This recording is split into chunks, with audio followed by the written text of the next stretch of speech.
Well, a preacher happened one day into a young Sunday school class room with elementary students in it. And he asked the question, okay, kids, what is faith? And there was some silence. And finally, one little girl raised her hand and she said, faith is believing God without asking any questions. Well, I suppose if you're a little girl in Sunday school class, that's not a bad answer. And yet, if you've been in the faith for any length of time, you probably have had lots of questions. Real biblical and you might say informed faith has a lot of questions in it. The opposite of faith is non-faith, not actions in conjunction with that faith, or not even doubts. In fact, in biblical faith, there is plenty of room for doubt. Just like temptation is not the same thing as sin, temptation can lead to sin. So doubt in and of itself is not bad unless it leads to unbelief. John Ortberg wrote a book called Faith and Doubt. He said the most important word in that title is the middle word, and. It's not faith or doubt, it's faith and doubt. They go hand in hand. In fact, he went on to say that we doubt and we worship. We doubt and we serve. We doubt and we help other people with their doubts. That's kind of what faith does. Frederick Buehner said that faith was bipolar. It advances and it retreats. It goes forward and goes backward. Chuck Swindoll said it 3 steps forward, 2 steps back. And Frederick Buechner said that doubt is like the ants in the pants of the Christian experience. They keep it alive and moving. Well, in the minor prophet Habakkuk, we learn how to turn our doubts into faith. It has to do with learning how to pray yet. I had a fellow in a church one time make for me a couple of these little wooden things for our desks. Pray yet. And he did that after I had preached a message on the book of Habakkuk. I really think that's the overarching theme, learning how to pray yet. To cast it in a couple biblical narratives, think of when Jesus called Peter to be a disciple there in his boat. Put out your boat into the deep waters and let your nets down for a catch, said Jesus. And Peter said, Master, we've toiled all night. Yet, at your word, we will. And you remember the miraculous great catch of fish that they got. Jesus himself in the Garden of Gethsemane says, Abba, let this cup pass from me. Yet. I think the minor prophet Habakkuk's theme is learning how to pray yet. And this would be a lesson that this minor prophet would have to learn personally. Judah gets the privilege by reading this book of overhearing Habakkuk's complaints and his dialogues, his prayers, and even his songs to God. In addition, Judah, when they hear this and read this book, they get to overhear God's response by his own revelation to this troubled prophet. In this sense, the book of Habakkuk is very, very unique. There's really not another Bible book quite like it. I suppose the narrative prophet, Jonah, would come the closest of any of them. Now, 2 simple observations, since we're dealing with Habakkuk and he's an Old Testament minor prophet, we probably ought to make. Here's the first one.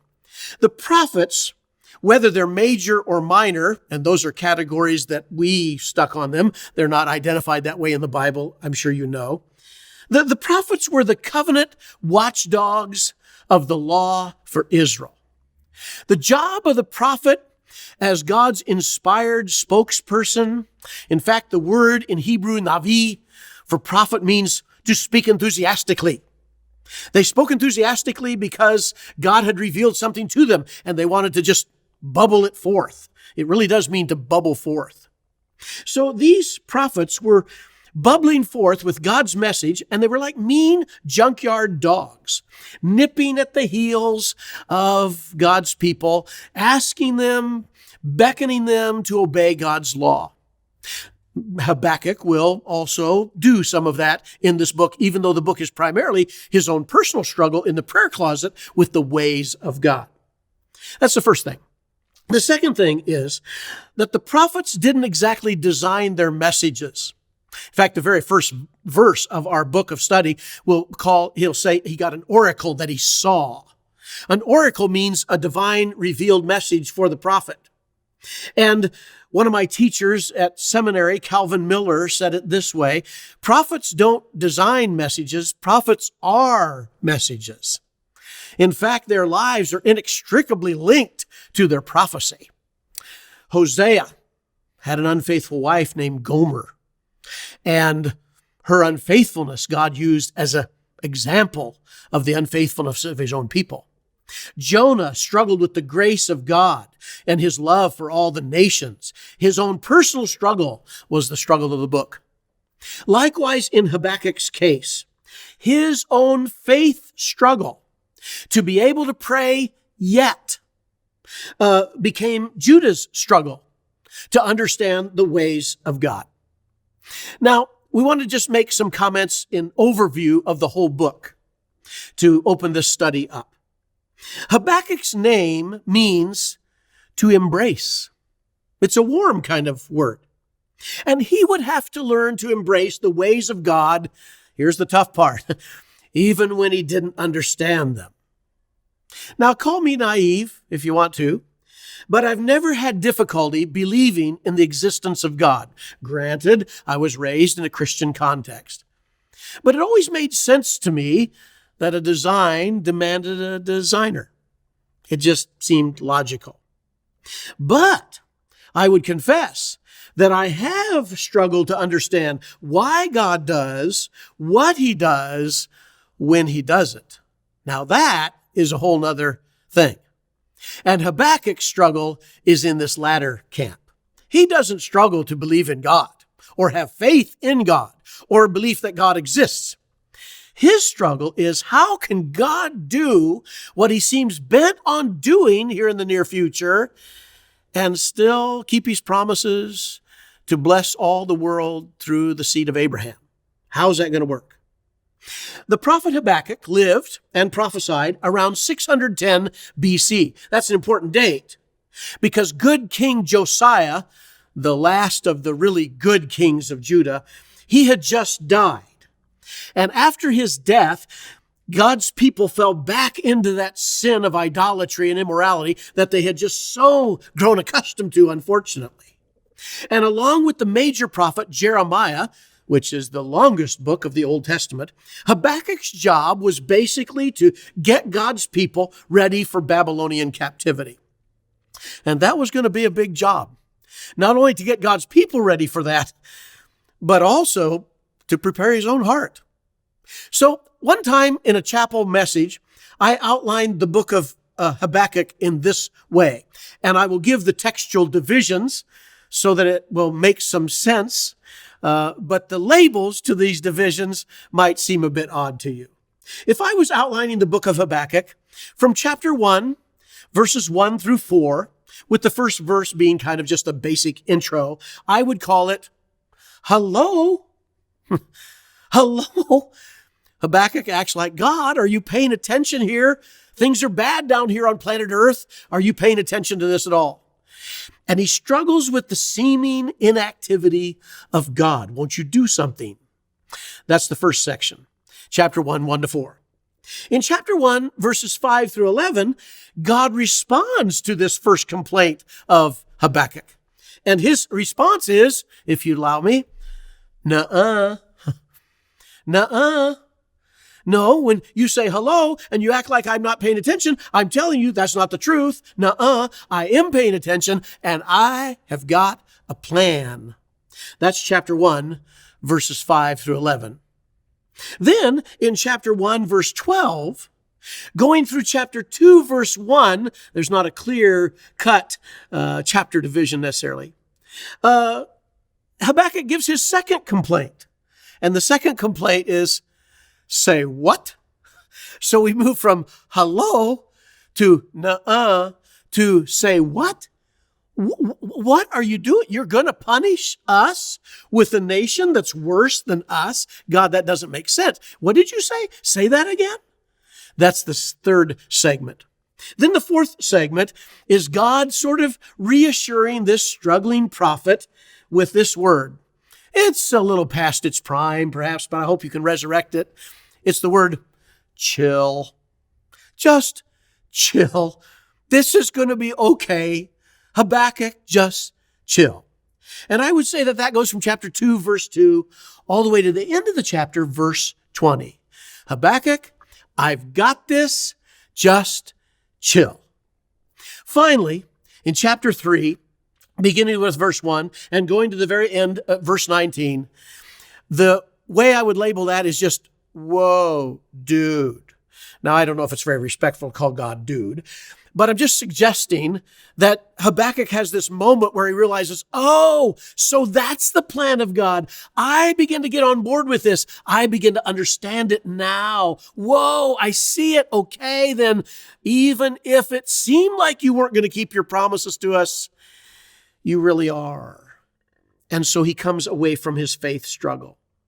Some of the more famous passages out of the book of Habakkuk are these. Chapter 2, verse 4, and really just a segment of verse 4. But the righteous shall live by faith. That's such a significant little phrase. Paul, the Apostle Paul, does something with that in the book of Romans. And we'll talk about that. In verse 14, Habakkuk, the struggling prophet, struggling with his faith, is told, for the earth will be filled with the knowledge of the glory of the Lord as the waters cover the sea. That's an interesting metaphor, isn't it? Chapter 2, verse 14, the earth will be filled with the knowledge of the glory of the Lord as the waters cover the sea. Well, in Habakkuk's day, it sure didn't look that way. I mean, he saw all this immorality and idolatry and the wickedness of Israel, and even worse, the wickedness of the Babylonians. And he struggled, but God said, oh no, if you look with faith, if you learn how to pray yet, it actually will make sense. And then another very famous verse is chapter 2, verse 20, the very last verse. But the Lord is in his holy temple. Let all the earth keep silence before him. Like the book of Job, we may not always understand the ways of God, but he can do what he chooses to do because he is God. And he will question Job, God will. Where were you when I made the world? Where were you when I made the ostrich? Where were you when I set the snow on the mountains? Where he argues from the posture of him being creator. That's a little bit of the same feel you get in chapter 2, verse 20. The earth will be filled with the glory of the Lord, verse 14. But then down to verse 20, when he says, let all the earth keep silence.